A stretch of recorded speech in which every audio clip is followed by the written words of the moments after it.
No report out, thank you, of our closed session. All matters under the consent calendar are considered to be routine by the HWMA board and will be enacted upon by one motion unless a specific request for review is made by a board member or a member of the public. Is there anyone in the public that would like to withdraw an item from the consent calendar? Seeing none, is there anyone on the board that would like to withdraw an item? Okay. Can I entertain a motion to approve? Is it I'll make a motion to approve the consent We calendar. have a motion. Is there a second? I'll second. We have a second. All in favor say aye. Aye. Opposed? Motion carries. The next item on our agenda is oral and written communications. This time is provided for people who address the board or to submit written communication concerning matters not on this agenda. Board members may respond to statements, but any request that requires board action will be referred to staff for review. Is there anyone in the public that would like to state something on an item not on the agenda this evening? Seeing none, we have a request by a board member that we move item 6. Yes. Can I bounce back to the oral and written communications? Yes. I do want to bring to your attention that there is a letter from a neighbor up from the Cummings Road landfill. It's on section 4, and just giving an appreciative comment to both our staff as well as Cody works for Humboldt Sanitation, and so it avoided a little issue that was occurring up there. Yeah, some positive feedback. Neighborhood Watch is alive and well. Yes, okay, thank you. Yeah. Yeah, so we've had a request by a board member that has other obligations later this evening to move item 6, receive information report on conceptual landfill expansion to replace item 5. So can we move to item 6 on the agenda? And you want to open that, or? Absolutely.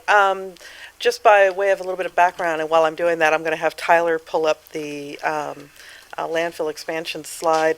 We were requested to develop and present a conceptual information for board's discussion around the possibility of expansion of the Cummings Road landfill in two contexts. One is for the remaining capacity in the existing landfill, and then possibility of expansion into the adjacent area of the landfill. We do have Clayton Coles, who I've been working closely with over the last several months in order to generate the information. So we have this presentation for you. So Clayton has been long involved with the Cummings Road landfill.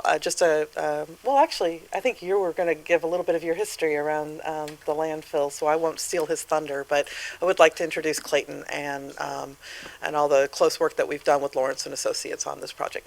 It's all yours. Hello, everybody. Hi.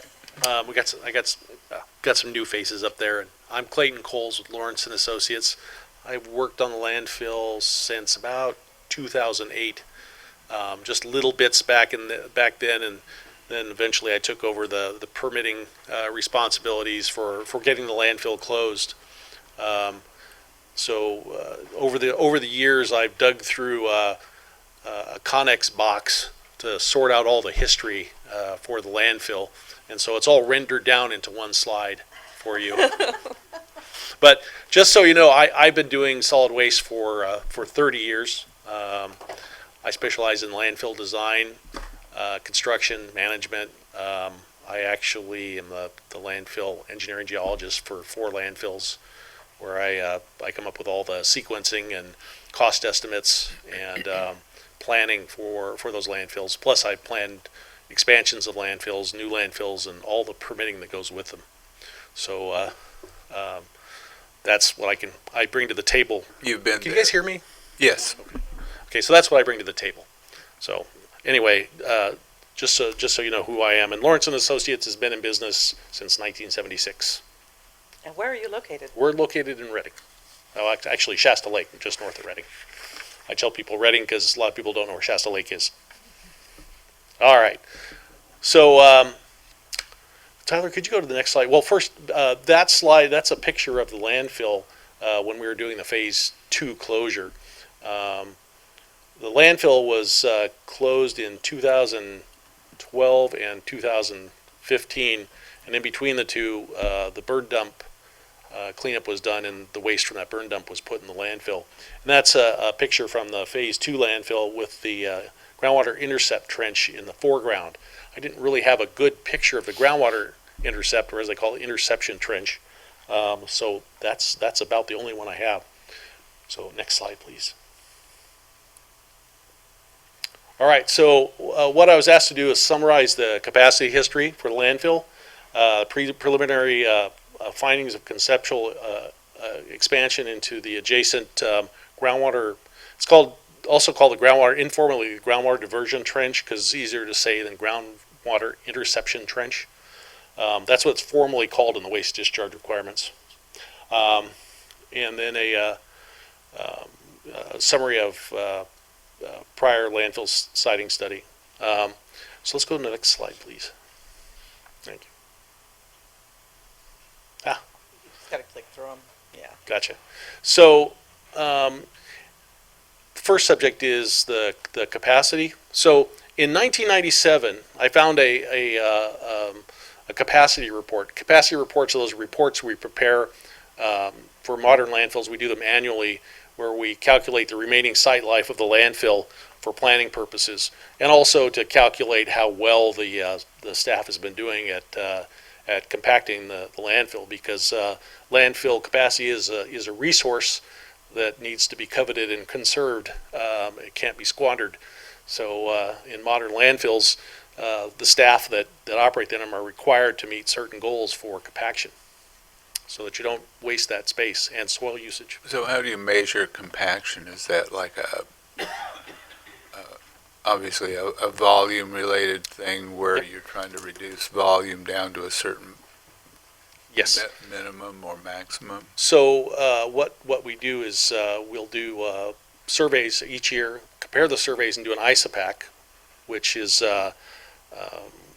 we calculate the volume change for an area that has been filled, and if we know the tonnage from the site records, we can say how many tons of waste went into that landfill, and we calculate something called a capacity utilization factor in tons of waste per cubic yard of airspace, and that varies with the type of waste the landfill gets, but a average is 0.5 tons of waste per cubic yard of airspace. Really good is 0.7. If you get a lot of soil, like contaminated soil at some sites, 0.9.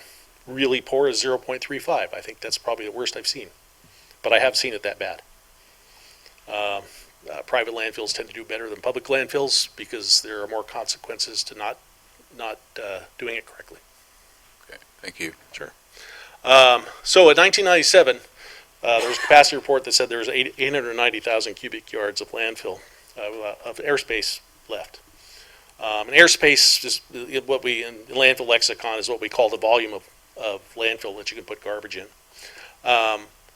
So based on the capacity utilization factor and the waste acceptance rate at that time, we projected that when the landfill was closed in 2000, it probably had 552,000 cubic yards of capacity left. And using a capacity utilization factor of 0.5, 226,000 tons of capacity. At that time, the landfill was accepting around 89,000 tons a year. So 226, you can do the math, was, well, several years. So shortly thereafter, about that time in 2000, the landfill authority took over the landfill, assumed ownership of the landfill. During preparation of the final closure plan, and some of the work that was done, waste was found that was outside the legal limit. In 1993, new rules were developed, and which required that all waste be placed in the landfills. And after that time, no waste could be placed outside lined landfills. So waste was found outside the lined landfill area with dates on it that said after 1993. So the Water Quality Control Board required that waste be moved.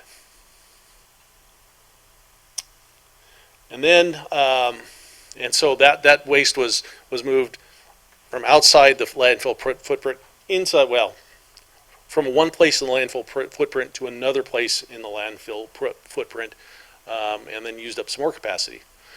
Then one of the issues with the landfill that had been occurring was slope stability on the toe of the landfill, and when back in the early 90s, when that groundwater interception trench that we're going to see earlier was built, they took 800,000 cubic yards of soil and moved it all to the toe or the bottom of the landfill.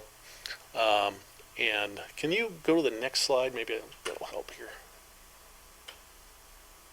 No, it's the one after this. That's the one after that. Maybe I'll get to use my laser.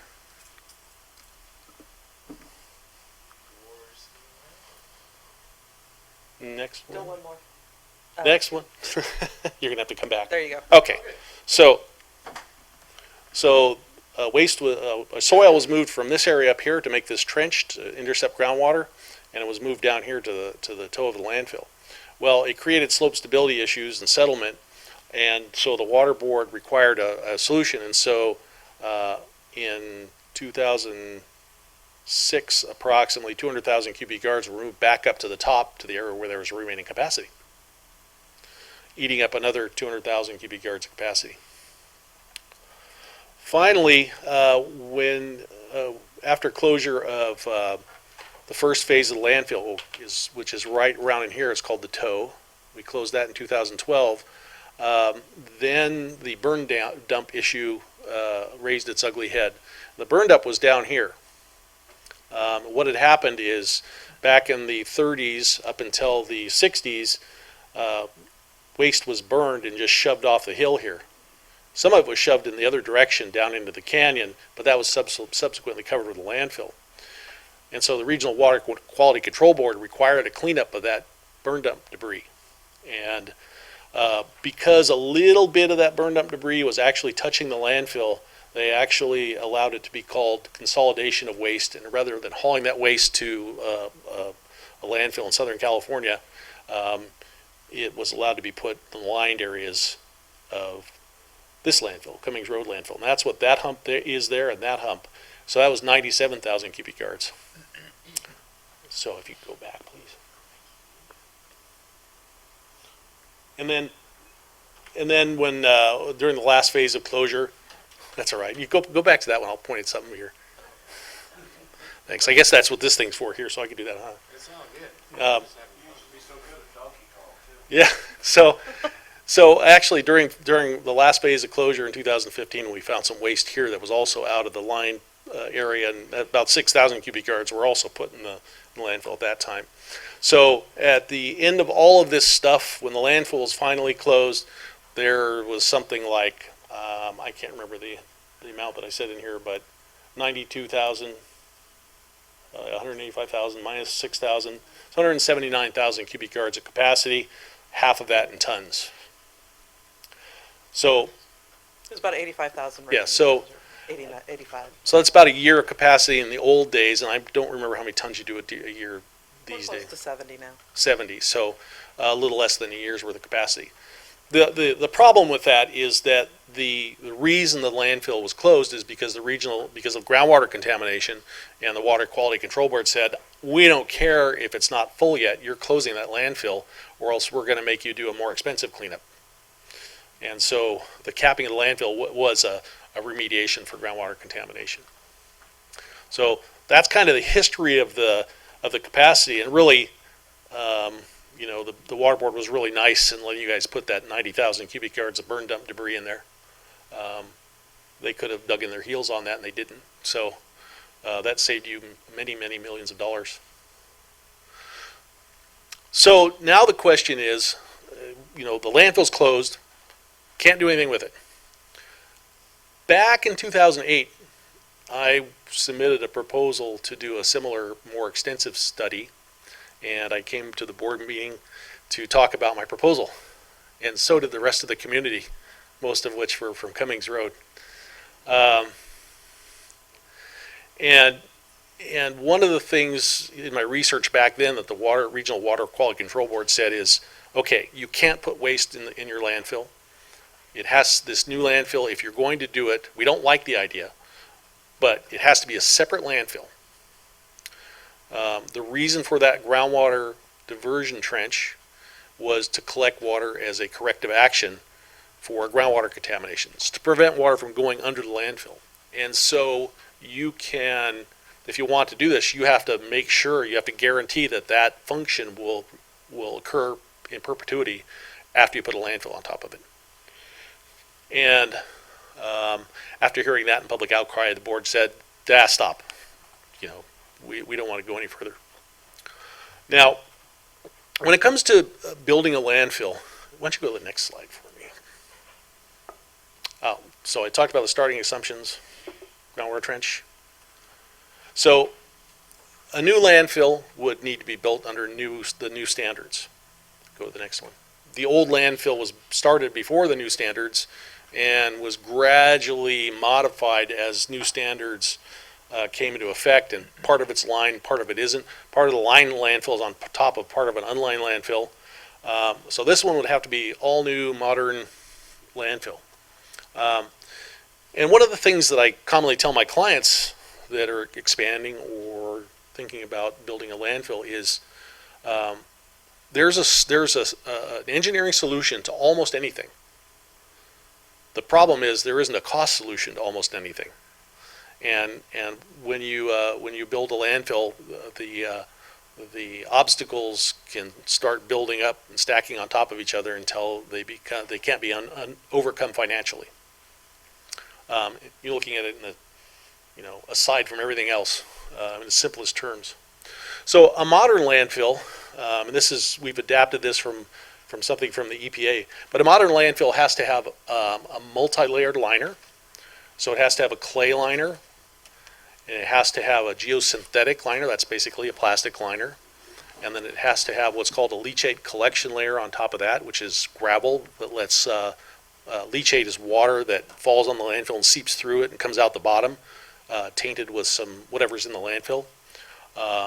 Not typically hazardous, but typically icky. That's a technical term we use in the business. And then on top of that gravel layer, there's some fabric, and then there's a layer of soil that keeps you from damaging all that stuff. So all that stuff is kind of expensive. Well, one of the rules for landfills is that the groundwater cannot come within 5 feet, and that's the highest anticipated groundwater, cannot come within the 5 feet of the bottom of the landfill. So for the groundwater interception trench, it's intercepting groundwater, and the groundwater is right at the ground surface. So, building a landfill there would require that you add a drainage layer under the landfill to get rid of that water, and soil to create the separation, or trenches to drain the water. But it's something that's not, you could overcome, but it's not cheap. And then similarly, when you close a landfill, you have to do the same thing on the top. The top has to be equal to or lower than permeability than the bottom, so you have a synthetic cap, and so you encapsulate that landfill, and it becomes a what they call now a dry tomb landfill, because that's what's required in California. Because the water stops getting into it, and it slowly stops making landfill gas, just like your existing landfill. So that's kind of the anatomy of a modern landfill. You have to have all these things that cost money. Next. So this is the, where's my, I got it right button. So this is the groundwater intercept trench. So one of the things that we have to do is, if we're going to keep them separate, we have to make sure water drains around it. You can't have water draining into a landfill. Water that drains into the landfill seeps through the waste, creates leachate. Leachate's expensive to deal with. So you have to have the water drain around the landfill, and so you can't have the landfills come right up next to each other. You got to have a little room so that the water will gravity drain all the way around it to the end here. So that's why we're not being totally efficient in filling that whole area. And so for the purposes of this discussion, I said, okay, it's got a bottom of this size. I want you to go to the next. There we go. This dash line here is where the bottom would be. And then this line right here is where what we call the top deck would be. And then these are the limits. So these little arrow things show a slope. So that's kind of a conceptual way that a landfill would look. And then everything would drain to this end, all the leachate, and would be collected in something called a leachate sump. And then landfill gas that's generated. This landfill is actually small enough so that you would not be legally required to collect landfill gas, unless it got over 450,000 tons. And I think it's probably less than that, just barely. But you have a landfill gas extraction system right here. That you would collect gas, be good citizens, and collect the gas anyway. Because from a greenhouse gas standpoint, methane is 30 times worse than carbon dioxide. So that's why we're required by AB 32 to burn methane and make carbon dioxide. Next slide, please. I already talked about visiting this topic in 2008, and back then one of the big issues was Cummings Road. The community from Cummings Road came out in droves for that meeting, and so at that time we started looking at potential other routes, and never really got anywhere. And so I didn't know where the routes were that the landfill authority was.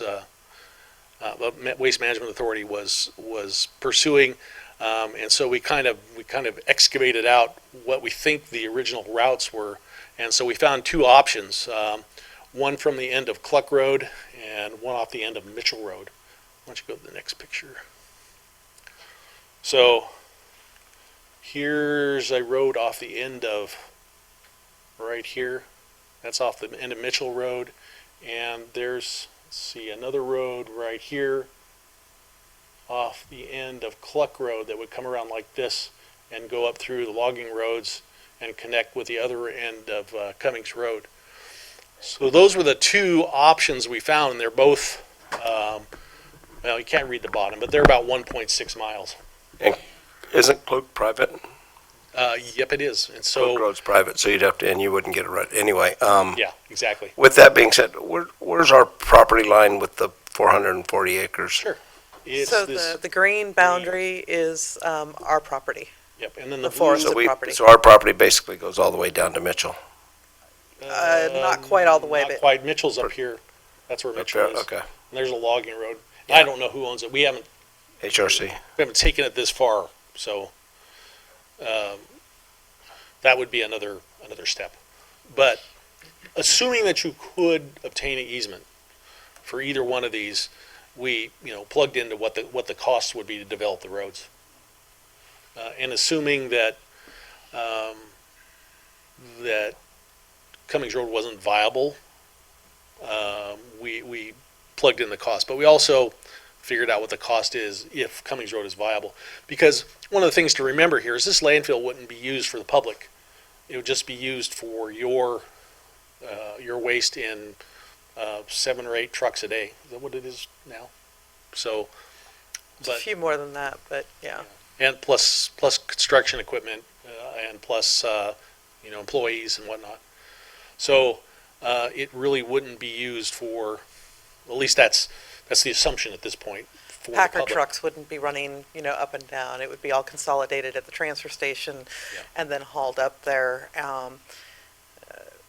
Because of,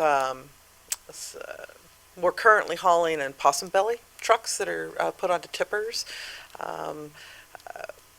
To drop a tipper into the cost sheet that Clayton has prepared would add a pretty significant cost, so we just went ahead and said, well, what would it look like if it was a walking floor trailer? It would increase the number of trailers I also. might have a but tipper in there, but I'm not sure.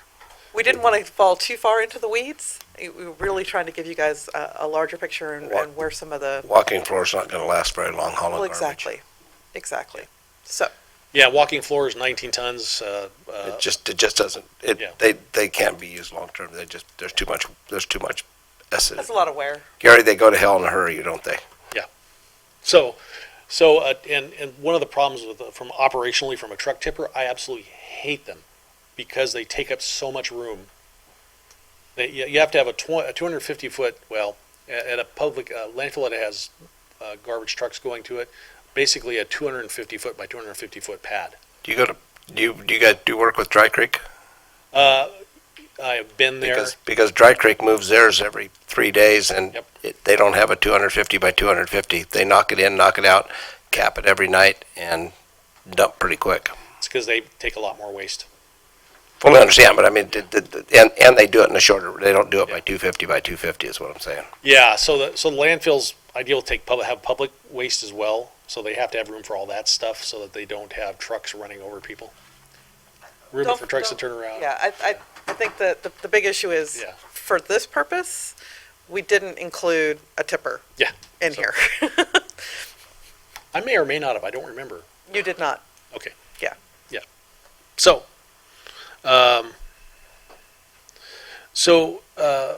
so we came up with an estimate. So why don't you go to the next one?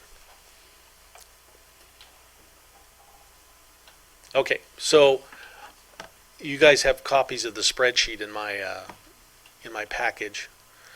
So that facility would have roughly 6.7 years of capacity. So if you were going to build this, you would build a landfill that would last for roughly 7 years. And it would only be HWMA waste. It would not include any of the non-HWMA members. So we wouldn't utilize any of the other 440 acres, and That's not the question right yet. it was when I just asked it. I'm gonna butt in here for a second. Sure. So realize that when NorCal Waste Solutions had the landfill, there were plans for phase 2 for expansion. So whenever there's been any conversation around expansion of the landfill, it was with the intended area that's being discussed right now. Because we haven't had any sort of a conversation with the board collectively about this. So not having any direction, we have this information. There are still restrictions on that other area that might be available, but the issue is it's the same general footprint in terms of acreage. Because of the regulatory requirements for setbacks and slope and separation of groundwater, we're still looking at a pretty small amount of area. So, I had Clayton focusing on this area so that we could have a conversation with the board with the intention of, is this something that you want us to proceed with? If it is, then we'll take that direction. If it is not, then we have some information that was, I think it was available in 2008, but not to the degree that we're presenting right here. So under this scenario for development, we're looking at 6.7 years of disposal capacity. Again, that's only HWMA material. That would not be inclusive of anybody else. If you include some of the other entities, such as Fortuna or some of the private haulers, then that year spread decreases pretty quickly. So I'll turn it back over to you. I can't remember where I was. Oh, so and one of the issues is that the soil at the site is sandy, so I don't think there's any clay in the groundwater intercept trench. And because of the scope of this, we didn't go to the effort of identifying where there's a potential borrow area, but there's no obvious borrow area except for shaping the sides of the groundwater intercept trench. And this one side has got that big giant road cut that's already 1.5 to 1. So there's not a whole lot we can do with that. It might be too steep already. You might get some soil from squaring off the landfill, but basically you need about, so if you have 800,000 cubic yards of capacity, you're going to need about 15 to 20% of that in soil for the liner and cap and daily cover for the waste. And so, that's going to be 40 to 80,000 cubic yards of soil. So it has to come from somewhere, and we didn't identify it in this model, so we don't have a cost allocated for that because we just didn't know where that would come from. But likely it would be imported. Yeah, I mean, that just kind of breaks the bank. Just kind of throws the whole thing cattywampus. I mean, you would have to go over to your other property to get soil, or back up on the hill to get soil.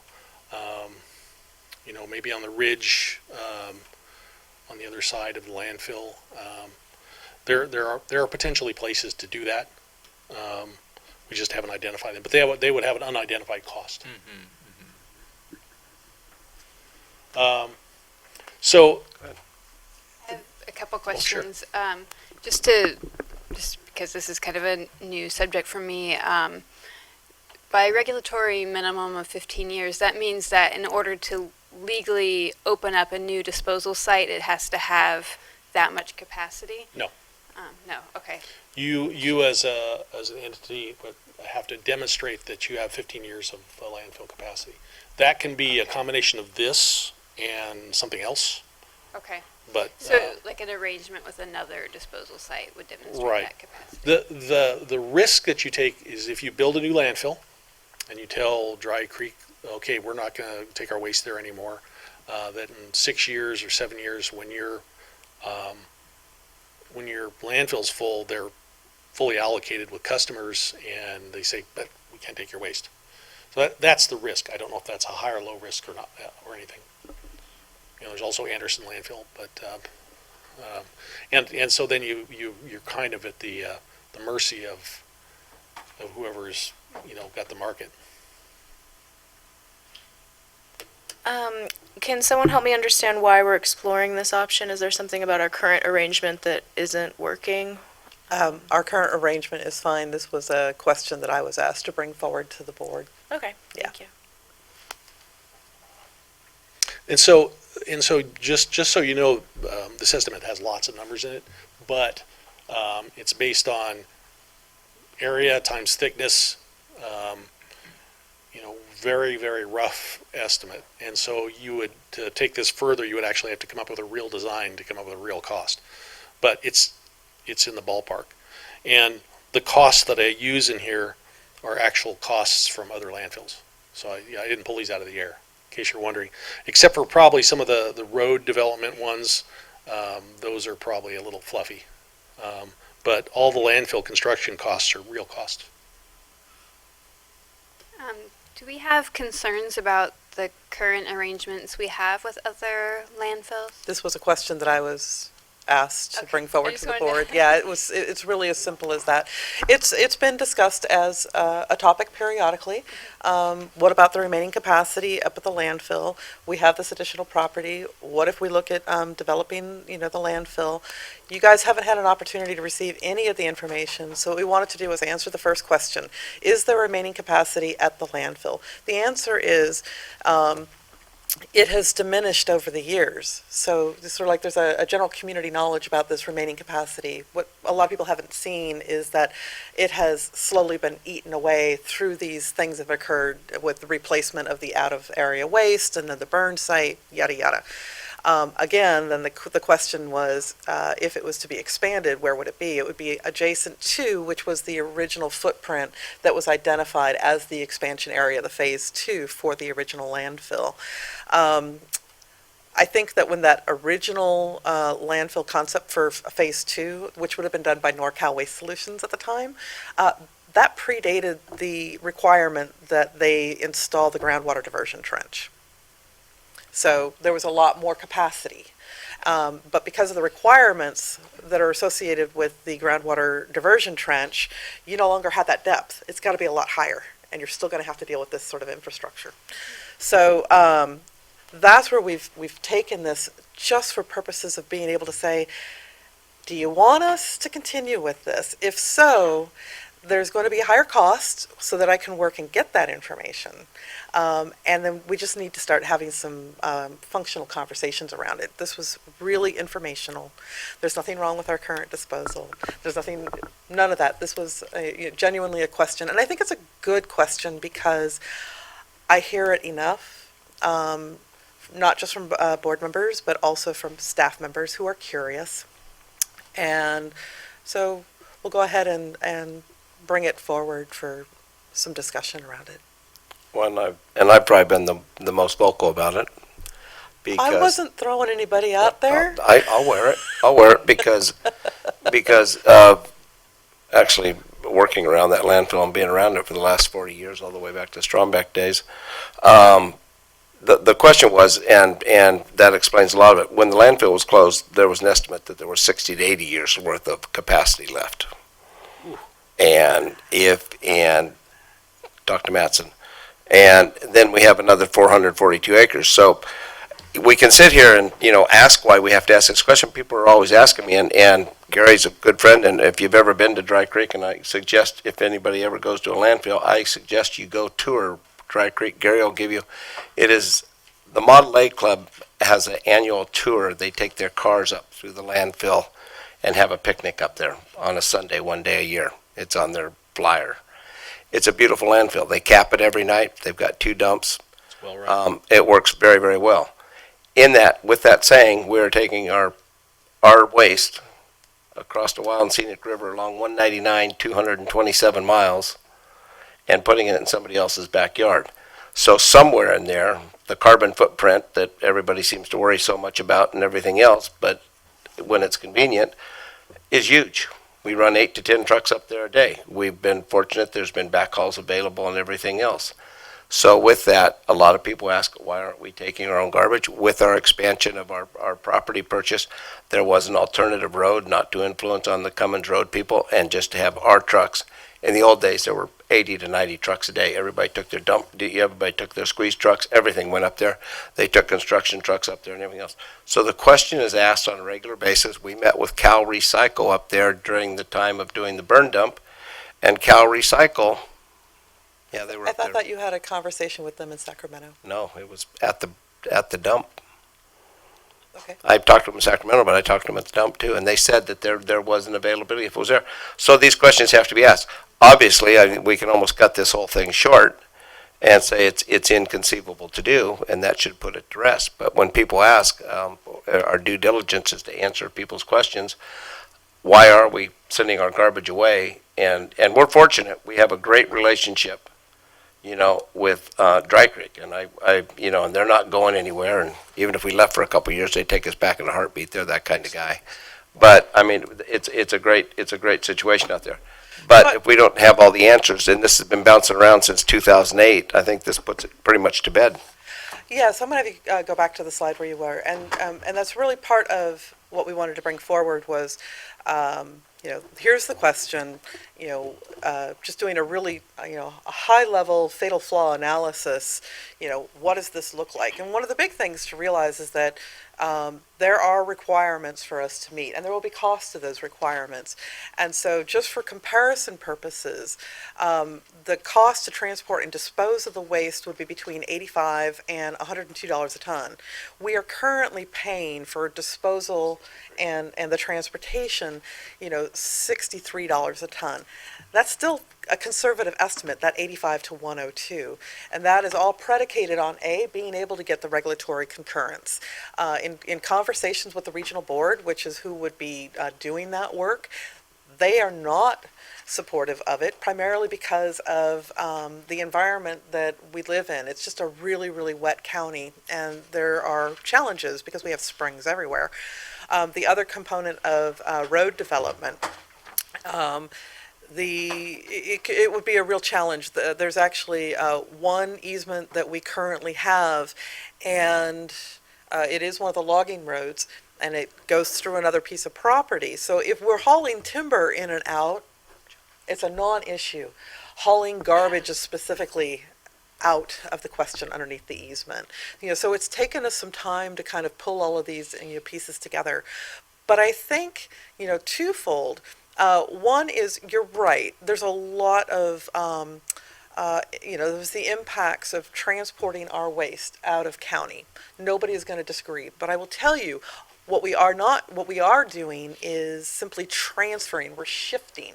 So we're not going to see an actual reduction of greenhouse gas emissions because you still have to construct, you still have to operate, and then there's the issue of collection. So, really, if we're serious about this, it's going to be around waste reduction. I mean, that's really the only way we get out of this whole thing.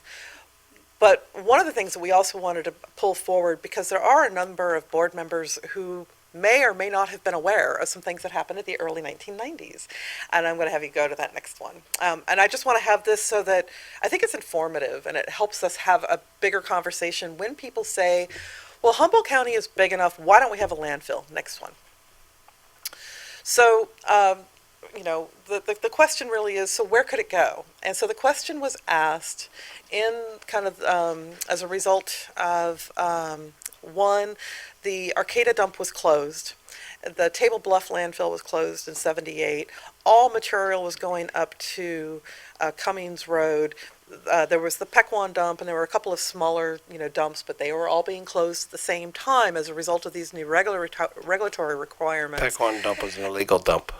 Yeah, I know. The Orleans dump was a dump, but the Pequon. The Pequon dump was actually a federally recognized disposal site, and it's still actually considered open, funny enough, on some of the EPA sites, which is kind of mind-blowing. But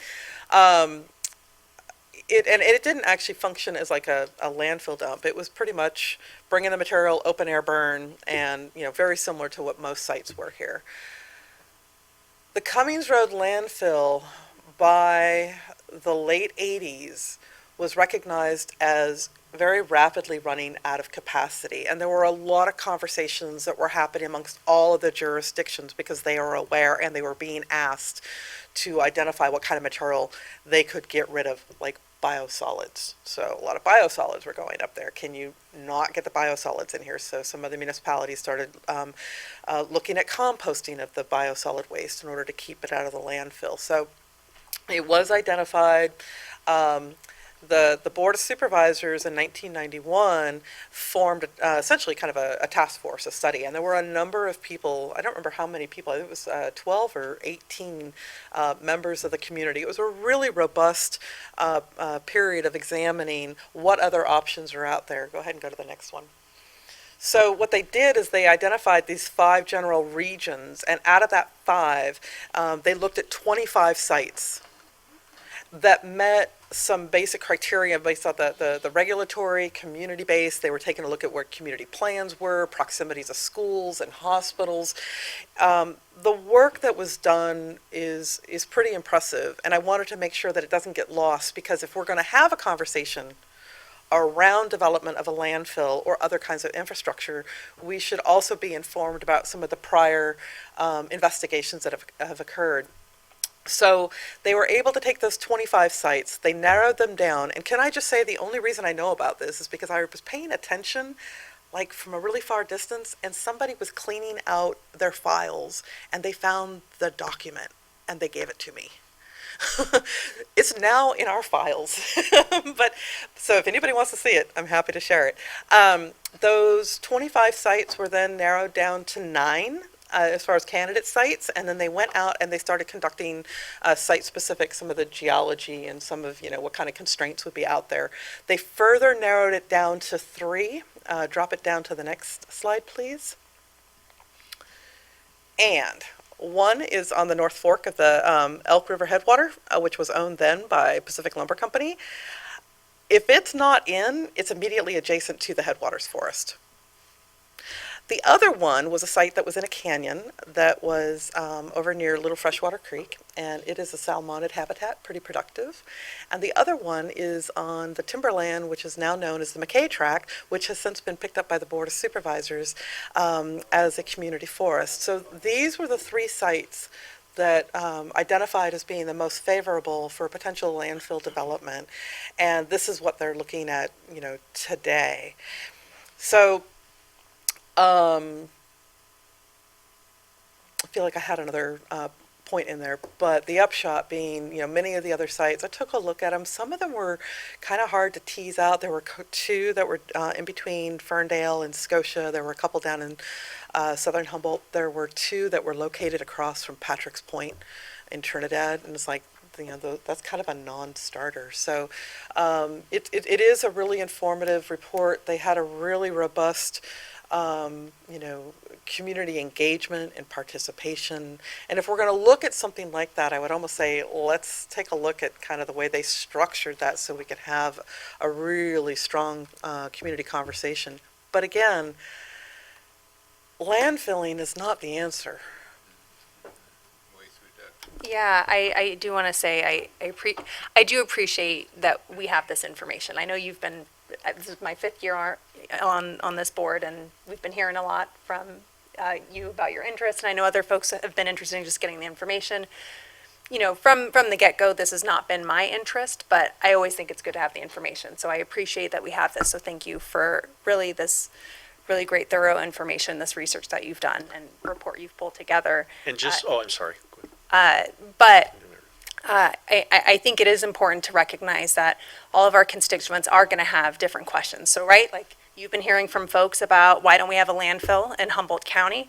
I hear from a lot of folks, why don't we have composting in Humboldt County in a large systemic way? Why don't we have the infrastructure for that? So I think if we can put this to rest, we can then, I think, start to move on to addressing these other questions that are coming up in our community. And really, I know the property that we have, that was one of the areas that we were going to be looking at. And so I do think that's something we should more seriously evaluate. What types of organics, what would that capacity look like? What are the regulations? And I think to really have a clearer picture of what we're working with. There's many different types of composting that can happen.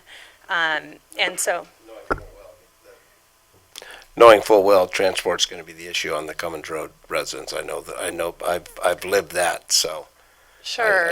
So the $4.2 million road that he suggests, alternative road, will still come into play whether we do, large Yes. composting. And yet, we still got this information that was more detailed about what it would take to build No, a landfill, knowing that was going to be a barrier regardless. So I think it's only fair for us, if this has been a question that constituents have been asking about the landfill, we have just as many constituents asking about composting. So I think that really has to be where we start leading the conversation. I just have a useful piece of information from the study.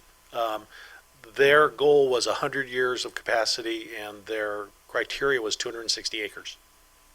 So all the sites they look at was, if they had to have 260 acres. So that gives you a guideline of what's required. I'm actually going to do a slight correction. It was 260 acres plus a 2,000-foot buffer and adequate soil for the borrow area. So it came out to 1,000 acres. Yeah, so. Excellent. Yeah. Read it more thoroughly A lot of than I time did. reading. And, through the chair, with that, I've got to get out of here. I got another meeting, but I'm just saying, I appreciate the information, and I appreciate the relationship. And again, I reiterate, if you guys have the opportunity, HWMA will rent you a van and take you up to Dry Creek. You will be amazed, because I think it's really important, as you sit on this board, you should probably know where that garbage goes every day that we manage. And right now, it's really easy to say, well, we get it out of here, that's all that matters. It doesn't matter. It's not cradle to grave. We're sending it to a very good location in Oregon that does a very good job, and we now have our standard transport that does a great job for us too. So, and it's local.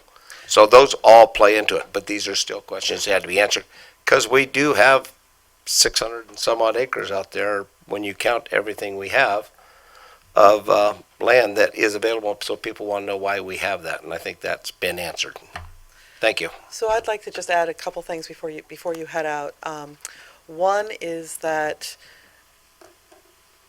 the 1994 report that went to the Board of Supervisors, it is part of what set the stage for the eventual development of the Humboldt County Waste Management Authority.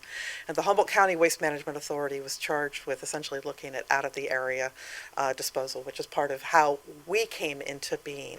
With respect to the composting, and the reason I'm going to ask you just to hold for half a moment, it's not a lack of interest by HWMA. we absolutely have to have your respective entities be willing to participate and to commit that tonnage. I'm not getting any of that information, back in terms of a general level of interest. So if that's something, that people are really wanting to see, we need to have the cities and the county being willing to make some commitments around providing the tonnage to make this happen. Maybe it's one, regional facility, maybe it's several located throughout the county. There's a whole host of things that we would need to have a more specific conversation around that. So I do want to add that. The other thing is Dry Creek right now, which is kind of overlooked when we talk about landfills, and I don't want to miss this opportunity, which is they have their extraction system, and all of the methane and gases that are coming out are being run through a cogeneration system, which is then being utilized for clean natural gas, and they're looking at doing some additional expansions. This site is small, and it wouldn't actually support that kind of infrastructure, because it would have such a short lifespan in terms of material that's coming in. It's basically like a digester in many ways. And at some point, the bacteria is going to, break down fast enough, and we're just not going to see that longer-term generation of material that would support the infrastructure for some sort of cogeneration and capturing of those gases. So there's some real pros and cons around that. We did not get into this for purposes of this analysis Not enough volume. because it's so small, and we would still be on the hook for 30 years of monitoring of the Cummings Road landfill and 30 years additional monitoring for a landfill that would have had a life of 67 years. That's the reason we wanted to bring this to you, so you had a sense of what we were encountering as part of these conversations. Probably shouldn't have been so vocal about this, because Dry Creek's probably going to raise their rate now. I think Dry Creek's clean natural gas, and Gary, I'll ask you, is it 10,000 homes that you guys power? 3,000 homes that they power just off their methane gas, off the garbage. And did you ever retrofit any of your equipment? Can you have him come to the microphone? Yes, could you come up and speak, please? Thank you. Thanks, Clayton. If you're done. Hi, I'm Gary Penny with Dry Creek Landfill. Half of our fleet is converted to compressed natural gas, and we are still trying to come up with funding to take the excess methane and clean it up for renewable natural gas. So that's still in our long-term vision, and hopefully within the next 5 years or so. And So you'd love to entertain these people for a tour, right? I'm a great host. As long as Jill didn't drive and tear the tire up. Right. But if you do come up, just get a hold of us. We'll give you a tour. So anyway, thank you, and we appreciate your business. Oh, by the way, you're not the only entity that's gone through this exercise. 2 of our other clients have gone through the same exercise and come to the same conclusion. They don't have enough waste to build a modern landfill, and that's why regional landfills exist. So, thank you. Yes, thanks. Are you done, Rex? What's that? Have you anything more to say? Make a motion that we table this till we can drone our garbage up there, I guess. Well, I just had one clarification. When we are talking composting, are we talking green waste in general? Where does food waste fit into that? There's nothing specific. Okay. I mean, we have Organic matter we that- currently have a green waste facility. There's only one, and Yes. they're really bumping up against their limits and their ability to do that. So, green waste is absolutely continuing to be needed, as well as food waste. Okay, good, thank you. All right, well, good discussion, and I agree with what everybody said, that it's an important thing to have a discussion about and awareness of. So thanks everybody for their efforts in this regard. Were there any other questions? Okay. All right, well, let's return to our next item on the agenda, which is review and approve revisions to the Humboldt Waste Management Authority Handbook Policy. And I will let Jill kick this discussion off, please.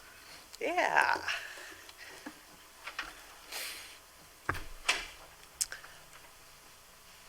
I'll wait for folks to kind of clear a little bit, a little less distracting. Sure.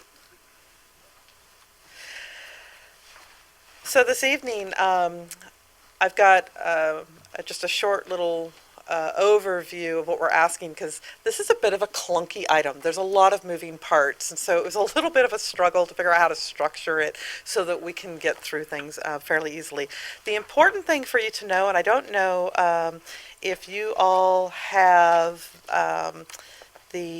what we're calling attachment 1, if you've got that as a separate document.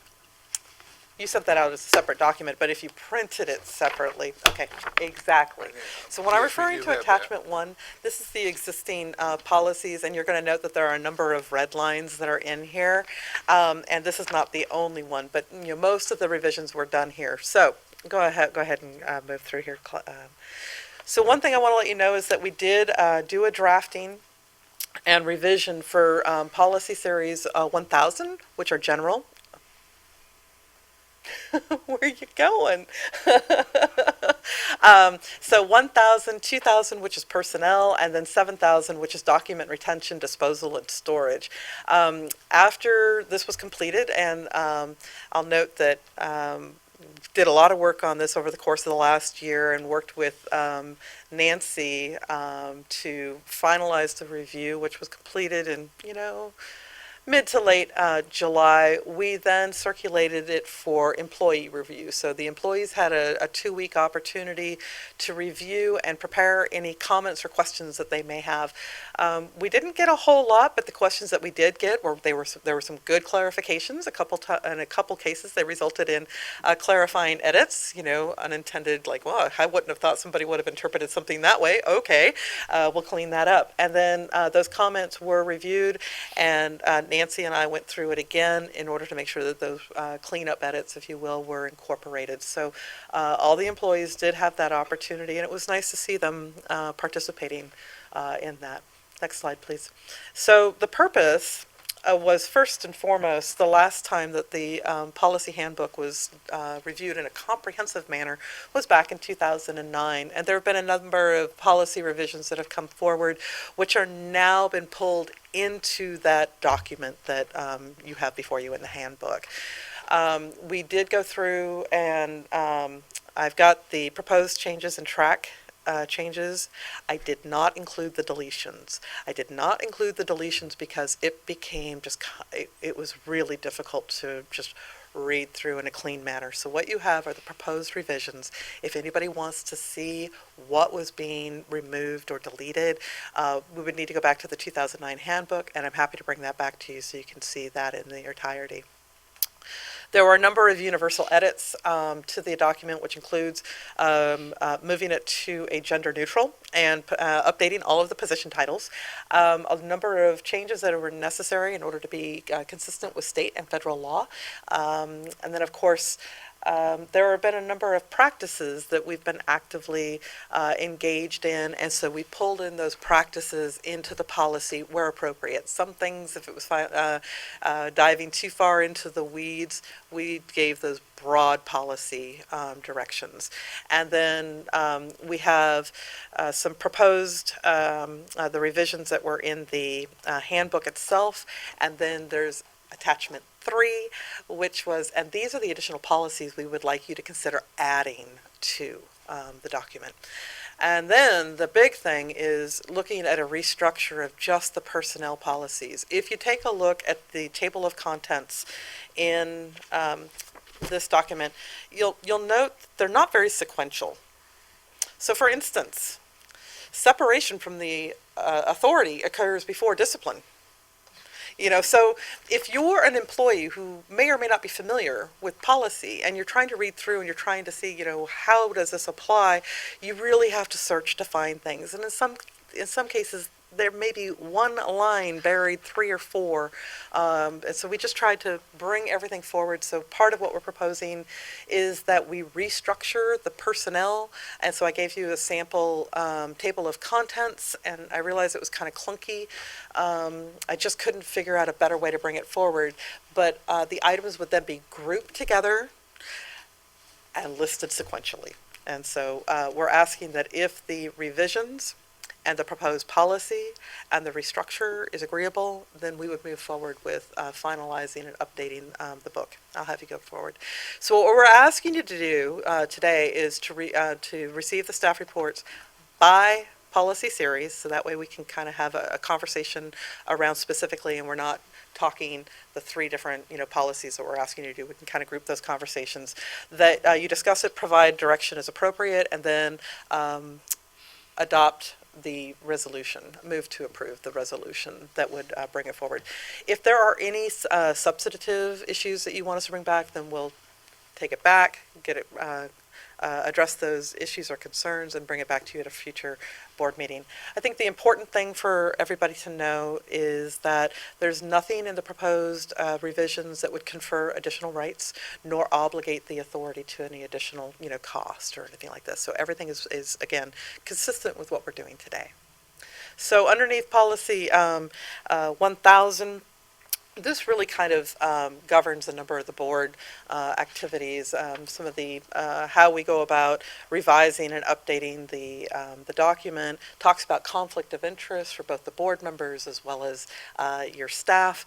And probably the bigger change that we're proposing to bring in, is Nancy had an opportunity to review, when it comes to issues around claims, prior to it had been silent with respect to inclusion of release and hold harmless agreements.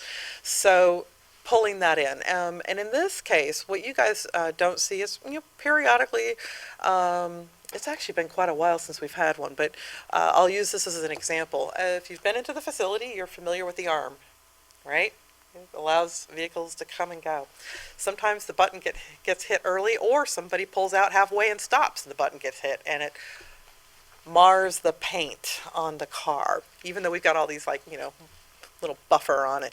And sometimes people want to have that taken care of. And so we would be looking at having that release, and it's like, here's the $50 for the detail or whatever, and you're not going to come back and ask for it again. That would be kind of a low-level one. But any sort of claim, we're looking to have a release and hold harmless. Those are the changes that are in the Policy 1000 series. So, yeah, I think there was a reference somewhere in the document about the reuse of house paints and other. I'm sorry? The reuse of house paints. There's a hold harmless. Yeah, and form that was a separate agenda item. That was for the expansion of the household products. Yes. And we are looking at a similar kind of language to make sure Yes. that if somebody was to receive it, similar to the paint. So under the paint care, we do have the ability for people to come in and they have to sign that they are accepting responsibility for that. And if the color's not exactly right, you can't come back and tell us that, you weren't expecting that color that they got for free. Or there were bugs in it. Yeah. Okay. So that's Policies 1000 series, and I'll conclude the report there for you guys to discuss and take action. The recommended action is to approve Resolution 2020-02, and then we'll move to the other conversation around personnel. Are there any comments from the public on this issue? Any board members have questions or comments? No. I would love to make a motion, though. All right, go ahead. I'll move to approve Resolution 2020-2. I second. We have a motion and a second. All in favor say aye. Aye. Opposed? Motion carries. Next. Thank you. So next, personnel. Again, a lot of the changes that I described at the front of the introduction are reflected here again. Instead of reading controller, we're now going to read the director of finance and administrative services. Again, it is reflecting our current personnel practices, and we took a look at definition consistency and those changes which are necessary for state and federal law compliance. Next, what we're asking the board to do is to review, discuss, and approve those revisions, both in the handbook itself as well as the proposed and the table of content structure, and then have that resolution 2020-03. Move on to the next one, please. Go ahead. Just to sort of characterize some of the larger things that, could have gotten people a little excited. One is that full-time hours be revised from 32 hours a week, or excuse me, 32 hours a week, to 40 hours a week, which is standard and consistent. That was a policy that was approved by the board, I don't remember now when, 2008, 2011. And it's really not appropriate. We've had everybody working, if you're a full-time employee, you're working 40 hours a week, so we've made this consistent. We are asking that there be a change around the performance evaluations, that it be conducted on the anniversary of the hire date. We have 38 employees. By and large, the month of May and June is spent writing all those evaluations and bringing folks in, and it is a pretty big drain on all of our resources. So we are asking that instead of the June date that we do this. Next item. The update of the health and welfare benefits to inclusion of the dental and vision coverage in our health coverage. The authority has been self-funded. It's been a self-insured. So we had an allocation every year of per employee, and then Tyler and his staff administer. So if somebody goes to the dentist, they bring in their that they've already paid, and then they get reimbursed. And there's a lot of administrative time. More importantly, there was an opportunity underneath our current insurance carrier that we could fold in the dental and vision coverage, and it ended up lowering our overall cost by about $10,000 a year. So we went ahead and made that change in May. It seemed prudent. It also expanded the amount of coverage that the employees were able to have. The other big one is that we've had two separate policies, harassment and sexual harassment policies. And in talking with Nancy, it made a lot of sense to consolidate those policies so that it was relevant to harassment, bullying, and sexual harassment. And it's the same complaint and investigation process. So it ensures that the likelihood of a misstep is reduced significantly. So we've got new language in that one. And we're also looking at the possibility of extension of a probationary period if necessary. There are occasions where you have somebody that looks like there's a lot of promise, but maybe they're young. And we do have a lot of young people, and we just need a little bit more opportunity to work with them. Technically, underneath the existing policy, I haven't really had that ability to do an extension. I would really like to have the ability to extend as appropriate. Next bullet, please. Eliminate the use of allowable personal use of the authority's vehicles. When I first came in, somebody said, "Hey, is it okay if I take the truck home tonight in order to move XYZ?" I said, "What? No, that's not okay. In what world does that exist?" They're like, "Well, it's in the policy." I'm like, "No, it's not okay. You cannot use the authority vehicles for your own personal use." So there have been a number of things that we've encountered over the years, and that is why you see some of the revisions in here. Does that mean Because the it's like, board members yeah, that can't just- use them either? Boy, that's just like old school, right? So if you'll move through the next one, please. Again, we do have the restructure, and as I described, that they could be grouped and then presented in a sequential manner. After you guys give us the direction, then we will renumber all those policies accordingly. Next.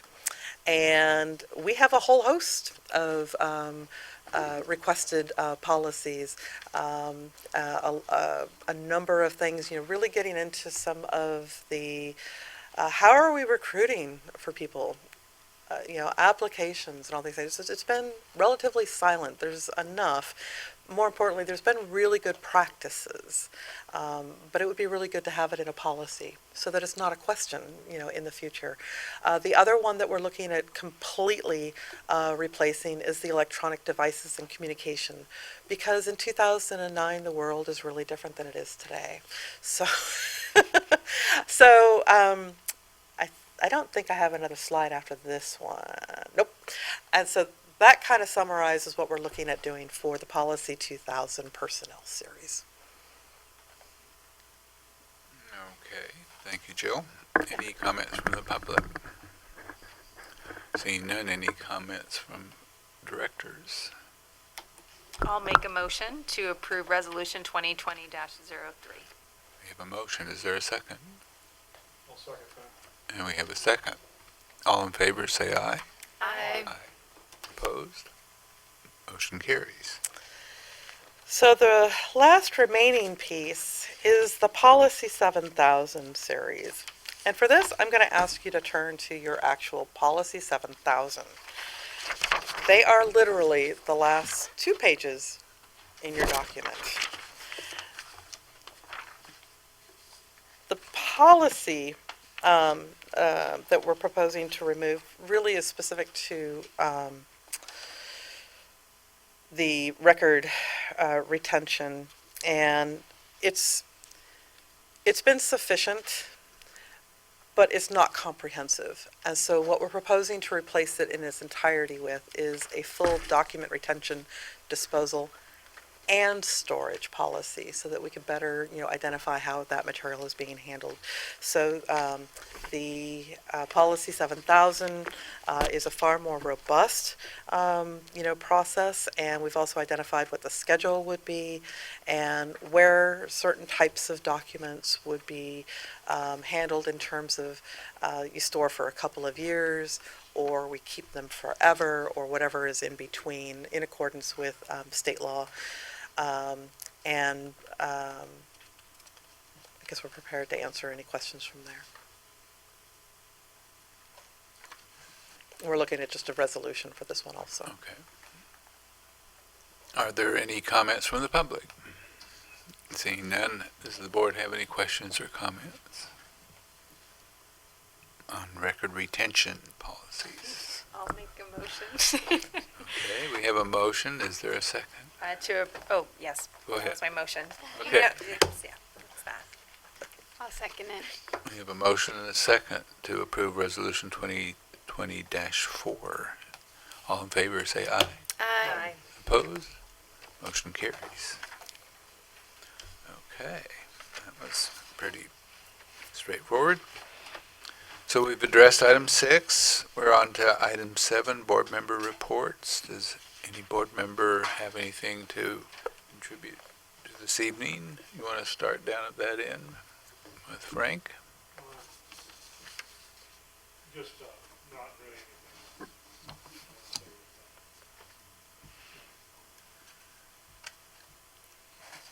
Unless you want to really talk. Elaine? I don't have anything for Blue Lake, no. No report for Sophia. Arcata. Nothing from Ferndale. And we, last but not least, Just briefly, about 3 weeks ago, I held a town hall meeting for Ward 1, and we did have a presentation by Eco Eureka. As part of that meeting, one of the things I'm seeking to do with the town halls is have something, have the opportunity for people to ask questions, but also have presentations by different kind of areas of concentration or different staff preferences. So that was great. I think people learned a little about the need for improving their sorting practices for recycling. So, I'm sure there'll be more to report later. good idea. Okay. Next item on the agenda is the executive director's report. Everything is in here. I do want to call attention to a couple things. One is probably one of the bigger projects that has been ongoing and now implemented, which was the new paradigm software system for CompuWay. And so I want to acknowledge the work that Tyler and Nick, he's our scale supervisor, they worked very closely with the software developers. And probably more importantly, they came out, they conducted all these trainings, everybody had an opportunity to do sort of a dry run, including yours truly. I mean, how often am I going to get out in the scale house? So the important thing is that it's pretty intuitive and it's very user-friendly. They then went live the next day And with the exception of a couple of, wow, we didn't see, didn't take that one into consideration, which the programmers were able to correct in real time. Yeah, it was amazing. And so we now have the same platform for the scale house and the recycling center. And over the next 6 months plus, we're going to be looking at bringing HHW into the fold also. So it's the efficiencies are really amazing. It's going to make it a lot easier for reports to be run, for us to be able to extrapolate data, and that's going to be really helpful in the long run.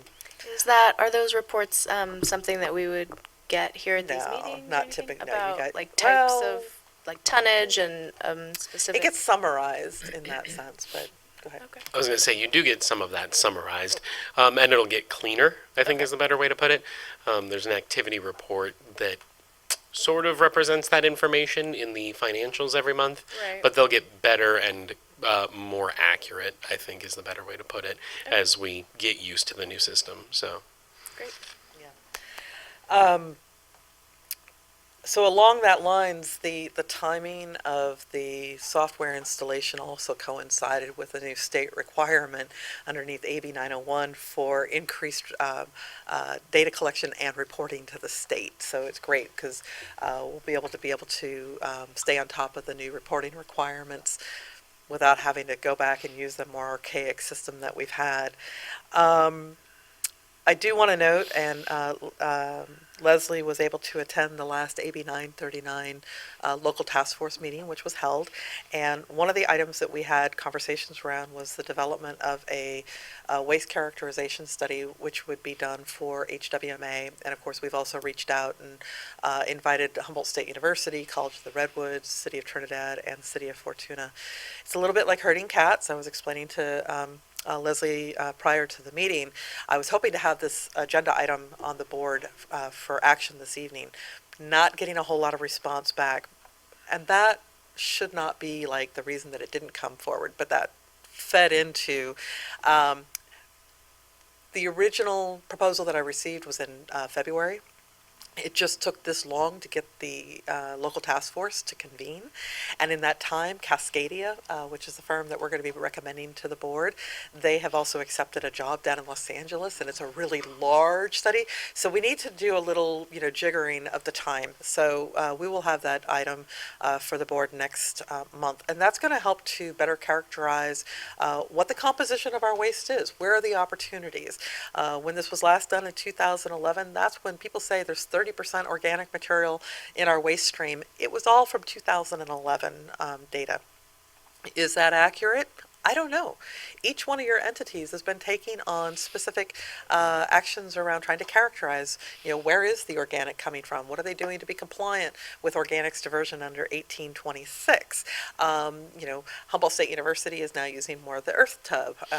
City of Arcata is doing something similar in the senior center. So there's a growing awareness around the importance of diverting, and so now we can measure it and say, so we are aware that the City of Eureka has started trying to do some outreach and education around organics diversion, and so we'll be able to start seeing, is it still 30%? Are we starting to see some, improvements? So this will provide an update, and that's just one, of the material types. So that is something that will be coming forward, and then there's a, number of other, items, and if you have any questions, go ahead and ask. Just as a quick update, we also have been working on the construction project for the stormwater improvement project. So that did get started in July. There was a little bit of a delay because of some questions around the manufacturer had questions around how we were going to be using one of the clarifiers, and there was concern by one of the suppliers that their design may not be appropriate, so we ended up having to work with another one. So we got about a 2-3 week delay. The clarifiers have now been installed. The lines are being installed. We found a few goofy things that have been out there, which happens anytime you do excavation.